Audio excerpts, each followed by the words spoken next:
Ooh, that looks good. Alright guys, we're back in the shop. And I'm working on that TJ again. And I'm working on Dad's truck too. Dad's broke a leaf spring on the back there. Whoa, what's not sitting right? So leaf spring. I gotta set off a YJ. So it's because you see it's on blocks there.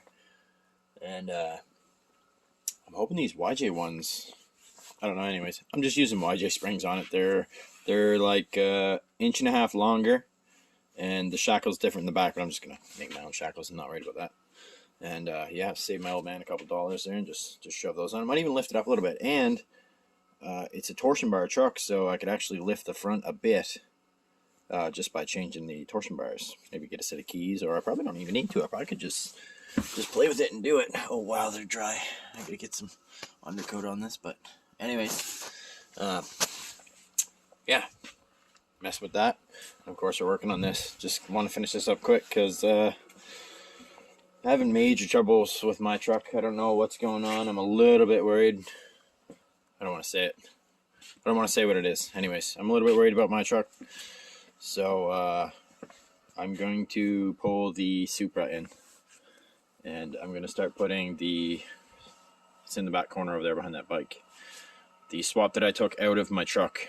So I had the Supra motor in my truck. I took it out because my Supra got vandalized. And I had some wires cut up and somebody put a knife through the ECU. So I'm just switching it over to the gray plug anyways, which means it's going to be like a 90 to 92 style wiring system. So for the computer and shit. So when I get my ECU and shit, it'll be for the better year anyways, because my Supra was a 87, so it needed almost it needed a piggyback all the time, like those Safe C, whatever the fuck those things are, all those computer piggyback fuel system things. I have a Neo in my Supra right now, a Pexi Neo, and I want to get rid of that. Right, my truck didn't need it because it was after 90, and they changed up a few things in the ECU so you could play with the fuel, add a lot of fuel pressure, and it would just correct itself. Like, they're pretty smart. So I want to put that in just to get it going. And obviously I got all the parts are good for that car. There's nothing wrong with it. It's all on that shelf and boxes. Everything right there is all super stuff. Intercooler, everything's there. So the clutch is brand new. Everything's pretty much new. Like, it didn't need anything. It was coming apart to get freshened up. And basically I'm going to make a wide angle steering kit and everything I want. But we can do that while I drive it. You know what I mean? Take a weekend, 2 days, park it, slam the homemade wide angle steering kit. I'm making a really cool kit, and I know it's gonna definitely blow some people's minds because it's gonna change the whole geometry of the steering for that old 80s car there, which it's almost like it's slammed out so much that the tie rods go way up like this. So I'm gonna make it so they come down, Heim joint, and it'll all be more of a bolt-on kit instead of cutting your hubs and re-welding your hubs back together, which is something I don't like doing myself. But anyways, whatever, that doesn't matter. Mine's gonna be bolt-on, and it's a really cool setup. So anyways, let's get on with this, and I'll show you what I'm working with. So if you've seen part one, I pretty much got this all done. Nothing's welded. I added another strip up there because there was a bit of a gap still when I pushed this down in place where I wanted it, because I wanted it nice and sturdy, right, so it's not flopping around. I made another kick plate right here because there was a gap, as you might remember. And back here, I cut everything out that I figured needed to be cut out. Like I say, this is helping a buddy out, so we're just kind of hacking her together here. You know what I mean? Best I can to keep them going. So, anyways, I'm gonna do this with the mount.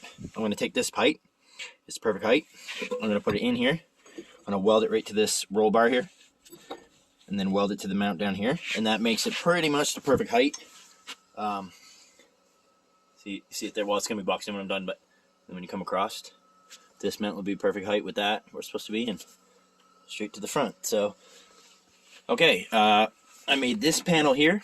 This panel is gonna weld right in, slide right up against that, nice and tight. Bam, weld that to the floor here, all up along there, and then it'll weld in on that angle nice and make it nice and sturdy. I have where's the other piece? Down here. This piece here, nice angle, and I got a real nice bender over there. It's just those 2 angle irons clamped in the vise right there. I got 2 pieces of angle iron clamped in the vise, perfect bends, and this is gonna slide right up in behind this other piece here. So I got a piece there. This will slide in behind that one, in behind the one back there. There we go, like that. And it'll go right up to that roll bar mount. Then it's all in line with that. It's not gonna stay. I feel like, okay. And then I just got to make a little for that. Fill that in, and just a little kick plate for that around there. And basically the floor and everything's all done. It'll all be sturdied up, and I just have to make this center mount work. So got this rubber here. It's gonna go in like that, and I just got to make a box here, go in with the floor and weld it all up. So basically I'm just gonna take one of these shelving pieces, and I'm gonna put, basically make a, you know, like a channel out of it. So it'll have like a bend here, like that. It'll go, you know, like that. So pretty much the same thing you see down here, right? See how it's a pocket like that? I'll make another pocket and just run it right back. So I'm gonna jimmy this all on, weld it all up, and then I'll make that pocket as the last thing, because it's the last thing I need to do. So I'm gonna do that, and we'll check back in a bit. All right, I was just about to weld this mount on the cage, like how I was gonna do it, and I realized that it was like split open.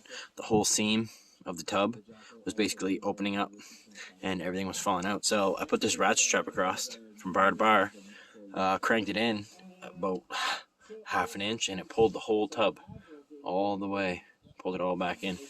So I'm gonna leave that mount there, weld it all in. I'm gonna leave this strap on right till I'm done. I'm gonna clean everything all up, get everything all welded in place, and then I'll unhook the strap, and it should be good to go. So we'll be back in a few.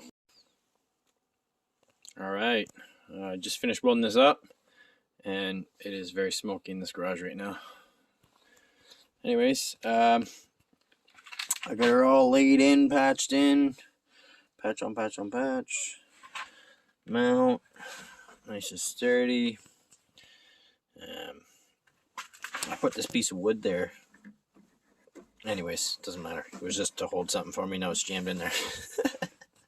So whatever.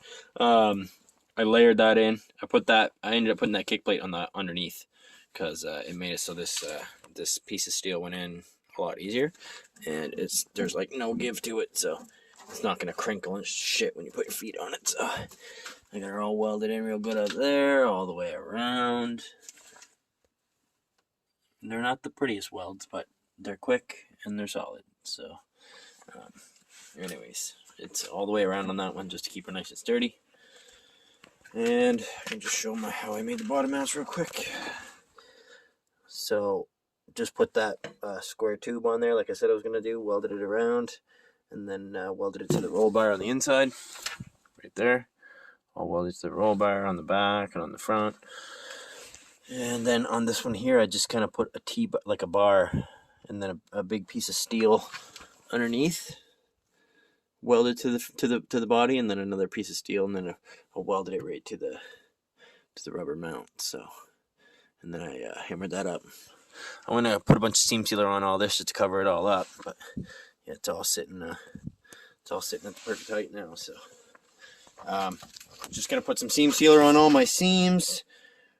Close all that up, paint anything that's exposed to the elements with just some crappy paint that I got, and yeah, just toss the seat back in, and we'll be done with this one. So I'm gonna do all that, and then I'll show what it looks like when I get it all finished up, and we'll be back in a few. All right, just finished up this TJ. It's not the it's not the nicest looking, but it's done. I just put some plastic cement, just smeared plastic cement all over it. Works good because it reflects water. So anyways, covered it with that on top, cover on the bottom. Real thick stuff, kind of shitty to work with, but especially when it's cold. anyways, I just use that when you can tell it's all welded anyways. It's not a bunch of cardboard and shit and then tire or it's called plastic cement is what it is. But it hardens just like plastic almost. Like when it's done, you can almost chip it off when it dries up. Right now it's just like real shitty. But I even thought maybe if I just stuck the carpet to it, it would be good. But it's real solid. Floor's great. Seats all in. Everything's super stiff. Nothing moves. So yeah, another quick Jeep there. Another rusty Jeep fix. And probably can't see it out the window. Nope. That little red light right there. That's the Supra. And it's ready to come in. So anyways, thanks for watching, guys. TJ's all fixed up. Actually, I'm going to give him this power steering pump. The reservoir is busted and it just keeps draining out on him. So I had one for a 4-liter Jeep, and it's good. He just needs to take that cut line out and shove it on his, and we're good to go. And I noticed his it's either upper or lower ride hose, whatever one's on the driver's side, is dripping real slow. So I'm gonna donate a clamp to him, and he can put that on himself there. And yeah, anyways, that's it for this one, guys. Thanks for watching so much, and we'll see you on the next one.